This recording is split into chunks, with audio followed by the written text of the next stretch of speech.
Thank you for joining me again on our Diamonds in Arkansas YouTube channel. I'm your host, Glenn W. Worthington. I am literally the guy who wrote the book on Diamonds in Arkansas. You might be wondering where we're at today, taking you on a new treasure hunt adventure. And currently I'm standing in a fire ant mound. Other than that, I'm right next to this blackberry patch, and they're in bloom, and all these white blossoms will soon be blackberries. But we're not here on a blackberry hunt. We are at the Twin Knobs 1 Diamondiferous Lamproite Intrusion. Now that's a mouthful, but if you unroll your tongue, it'll really roll off the end of your tongue. Twin Knobs 1 Diamondiferous Lamproite Intrusion. We are looking east right now down this lane, and a quarter mile to the east here is the Crater of Diamonds State Park. You might have heard of that place. A few diamonds have been found there in the past. Well, a few diamonds have been found right here in the past as well. Years ago, Superior Minerals, a division of the Superior Oil Company, leased the mineral rights here on Twin Knobs 1 from the Riley family, who owned it at the time. And they did ground magnetic survey after an aerial magnetic survey. They came in for a more high resolution ground magnetic survey to see the outline of the outcropping here of lamproite.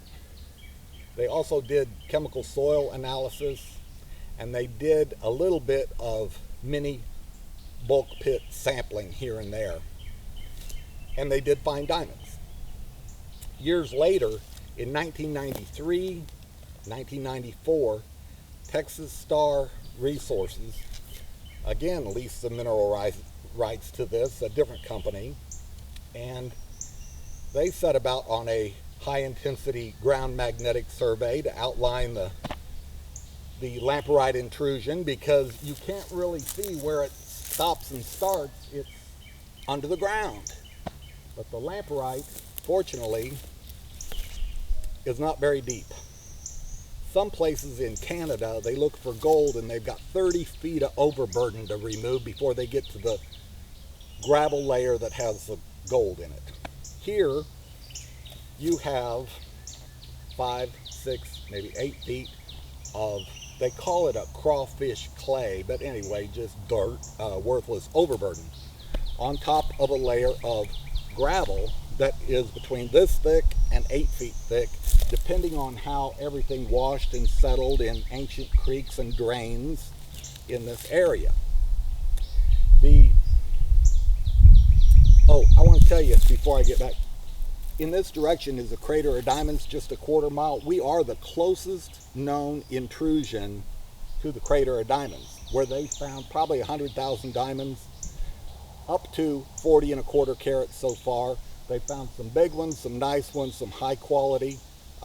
60% are white, 21% brown, 17% yellow, 2% other colors.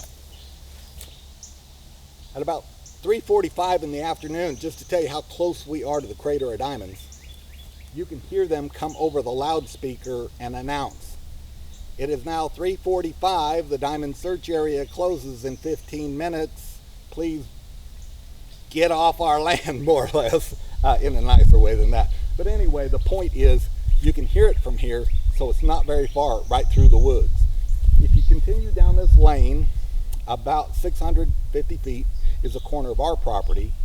Continue across our land, and you hit 301 highway.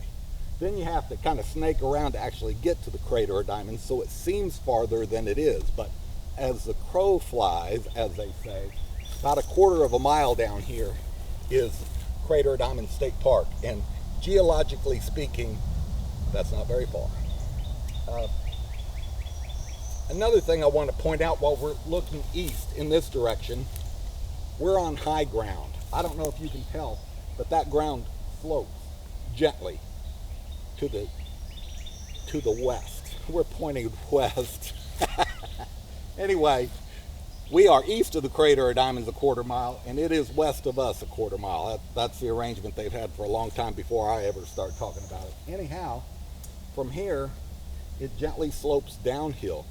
By the time you get 1,200 feet away to Highway 301, it's 50 feet lower in elevation. A friend of mine took GPS readings at this point and at the road, 50-foot drop. It doesn't seem like that when you're walking it or driving it because it's a gentle slope, but anyhow, in that direction, that's what we've got. I want to talk a little bit. Let me grab a prop here.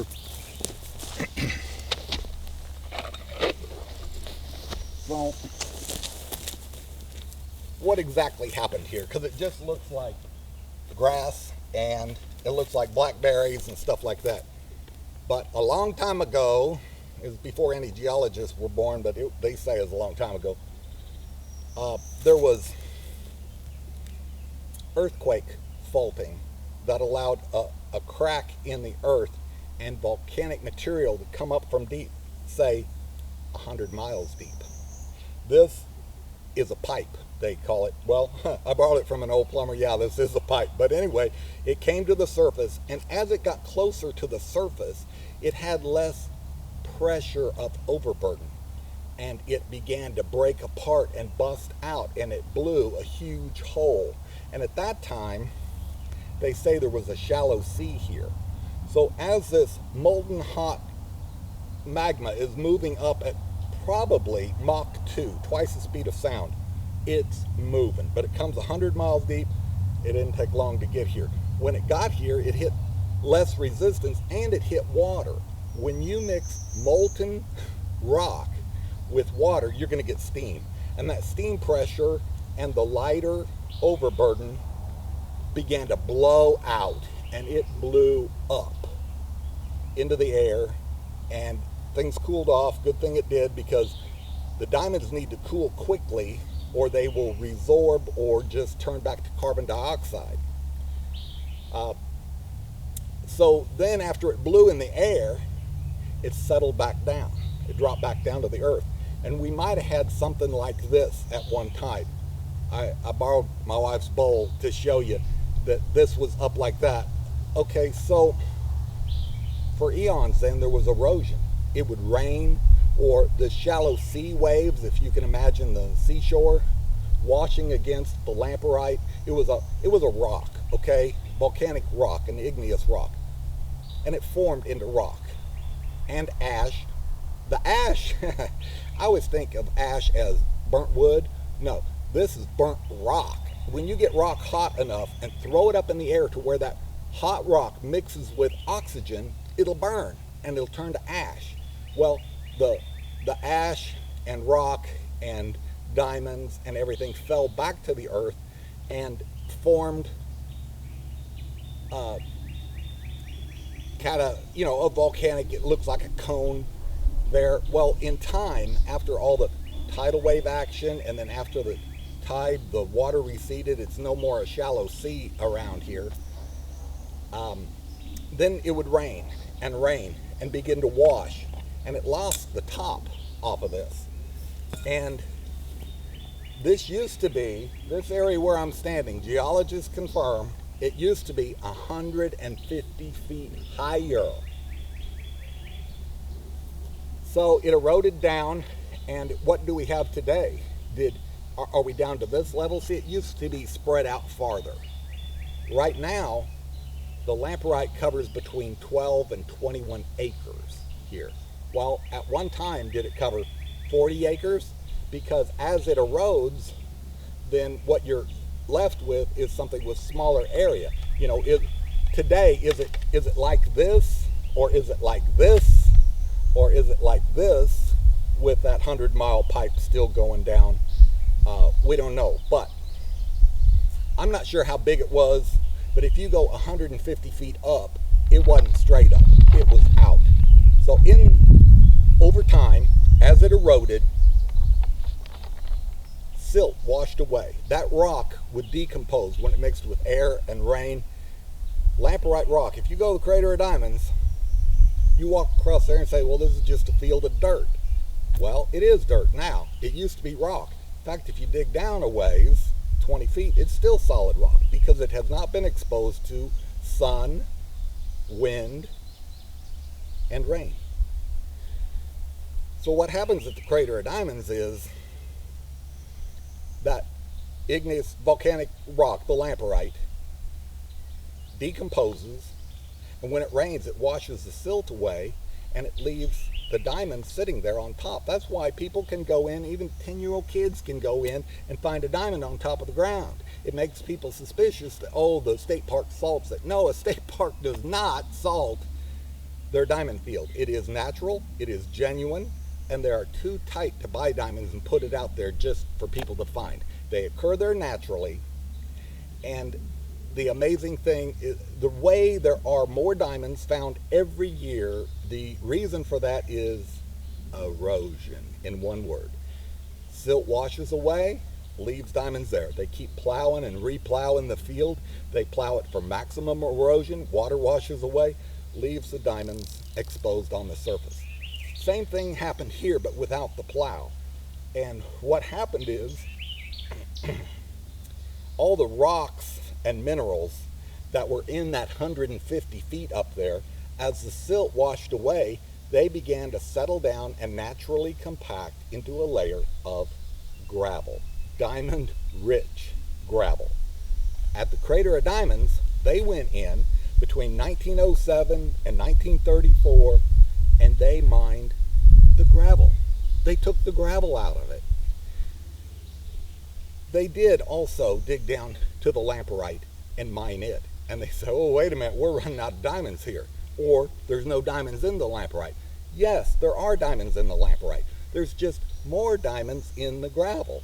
So the early mining companies got spoiled by the richness of the gravel, and they mined all the gravel out of what is now the Crater of Diamonds State Park and left the lamproite.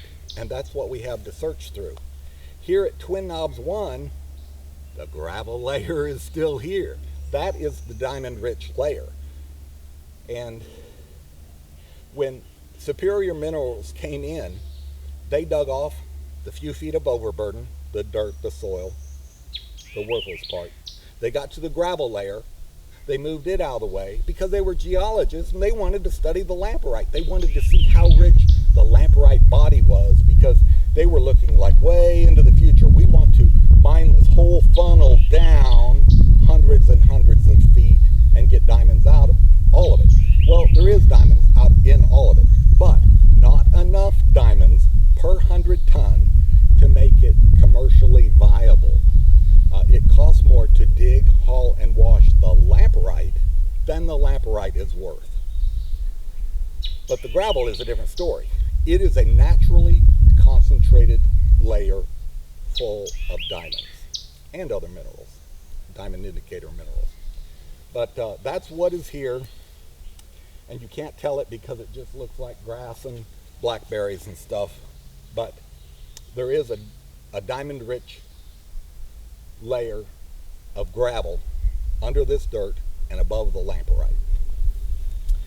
Let me turn the camera and just point you in some other directions, and then in tomorrow's edition, if you'll come back to our YouTube channel here at Diamonds in Arkansas, we're going to look at some maps and kind of see where we're at exactly, because I told you where I was, but I could have been filming anywhere in the woods. But anyhow, I'll show you on the maps where we're at, and then you'll have an idea, a little better feel for where we are in relation to the Crater of Diamonds State Park. But right now, let me point you. This is south. I'm sure it is. It's always been. From this spot, you're looking south down this lane. This was a road that Texas Star Resources used for hauling their drill equipment down to core drill, and also they did some mini bulk sampling down there as well. So they had a gravel road put in there for going that direction for sampling, also pointing to the west to sample off in the direction of the Crater of Diamonds. And they also had a road going to the north here, and this road also led to their diamond recovery plant that was situated at the American Mine, or American North, up there in the hills. So they hauled their dump truck loads of lamproite up there to process through their lamproite processing plant. Again, Texas Star, when they sampled this, They dug off the gravel, and they dug off the overburden. They dug off the gravel and set that all aside, and they went for the lamproite because their geologists were interested in studying the lamproite. They found diamonds in the lamproite, and they are there. That is the elevator that brought it to the surface. Geologists get all excited about lamproite. I am less excited about lamproite than about diamonds. I even had a geologist tell me, I don't care about the diamonds. I'm here to study the lamproite. I thought, wow, you must be a different creature than I am.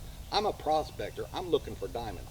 I really don't care anything about lamproite except that it was the elevator that brought the VIP to the surface. And the VIP in this case was the king of all gemstones, the diamond. And those diamonds got off the elevator right here. This is the top floor. And the elevator is nice. I appreciate it because it brought them here. But let me tell you who else got off that elevator with the king of gemstones, the diamond. Coming up that elevator with him was his entourage that followed the king around all the time.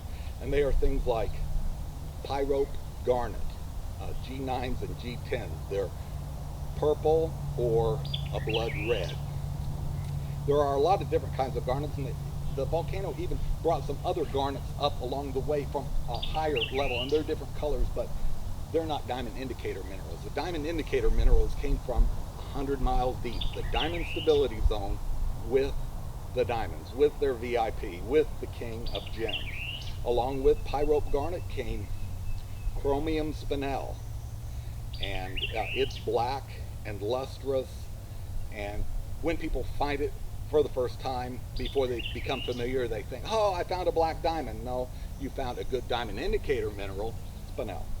So anyway, come back tomorrow, and we're going to get the maps out, and we're going to talk about where we are, what the maps show us, and what we can learn from that. So there's more to learn right here at the Twin Knobs 1 Diamondiferous Lamproite Intrusion.